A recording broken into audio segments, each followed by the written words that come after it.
pose f pour qu'elle représente la fonction à intégrer. Et on prouve que f est continue sur l'intervalle d'intégration. Elle admet alors des primitives sur cet intervalle. On décompose f en somme de fonctions usuelles à quelques coefficients près. On reproduit la structure des coefficients. On prend ensuite une primitive de chacune des fonctions usuelles du cours.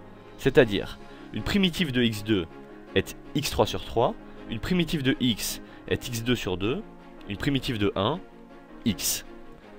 J'applique ici ma formule sur la primitive de x puissance n. Et on vérifie qu'on a bien une primitive, en dérivant grand F. Après simplification, grand F' égale f, donc grand F est bien une primitive de petit f.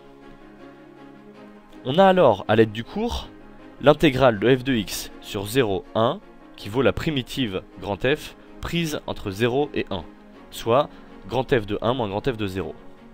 On n'a plus qu'à remplacer par la valeur et simplifier. Grand F de 0 vaut 0, et au total on a donc 17 sixièmes.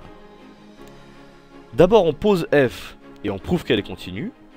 Elle admet alors des primitives.